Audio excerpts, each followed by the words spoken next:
Assalamu alaikum. Bismillah ar-Rahman ar-Rahim.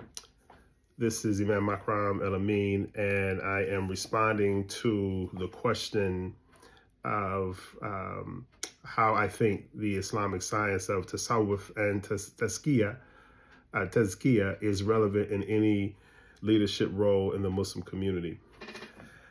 As I reflect on my 27 years of leading our community here in Minneapolis at Masjid An-Nur, I think about the work that we do and how it is so important for us to stay in tune with the spiritual essence of our religion.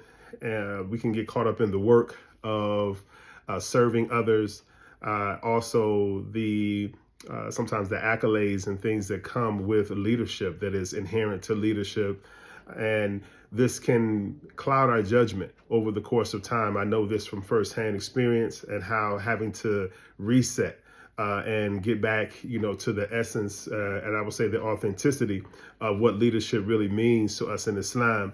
I think about, the inner purification that's necessary for us to serve the work and not us get in the way of the work. And I think that's something that is paramount and really critical in the teachings of Tasawwuf as I understand it and have grown to better understand it in this course. The idea that we always must be working on the self. We always must be mining the self and purifying and cultivating the self so that we can serve in a way that's authentic and making sure that we're doing it for the pleasure of Allah. And also understanding that the level of tawakkul that is necessary for us to be reliant upon Allah for the outcomes that we want. We won't always get the outcomes that we desire out of a certain effort or a program or a project or some other work that we're doing in the community as leaders.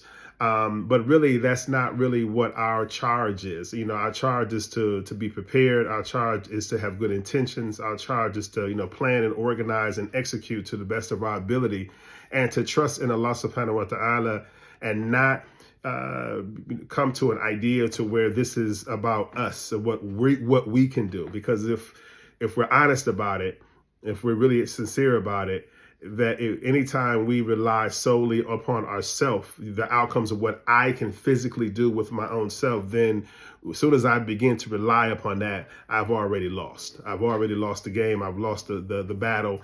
So this sincerity, I think, is really what Tasawwuf really is, as I'm understanding it, is it keeps it front and foremost for us, through dhikr, through reading the Quran, through having halakas to remember. And sometimes as a leader, we're always in a position of leading, of directing, of facilitating.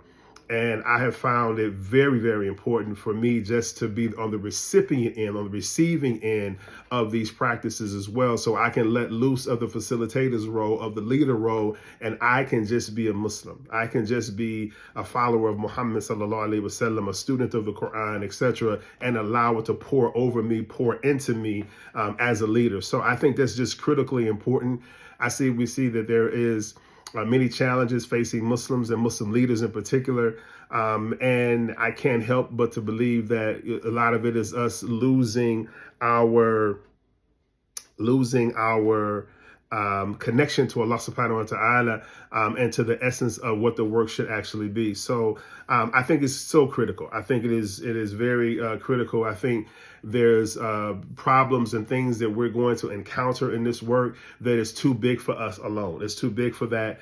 And even if we have a level of measure of success, I think Tasawwuf and that purification of the heart, the idea of detaching ourselves from the world and all the concepts that come in Tasawwuf, I believe is necessary so that we make certain not to put ourselves ahead of Allah and his messenger, put ourselves as the recipient of praise instead of Allah subhanahu wa ta'ala. I think these things have been the downfall historically for leaders and human beings in general, but leaders in particular. And I think that this practice of Tasawwuf can really help keep us grounded in this way. I have to be very honest, I've struggled with this to have a solid, consistent practice of this. I'm better when I am in that headspace, to understand these things and to keep the main thing, and that's the worship of Allah subhanahu wa ta'ala.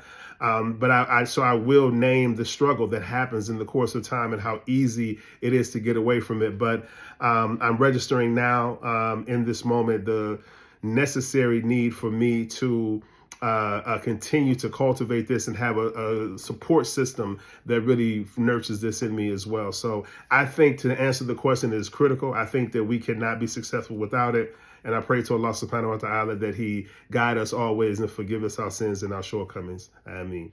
Assalamu alaikum wa rahmatullahi wa barakatuh.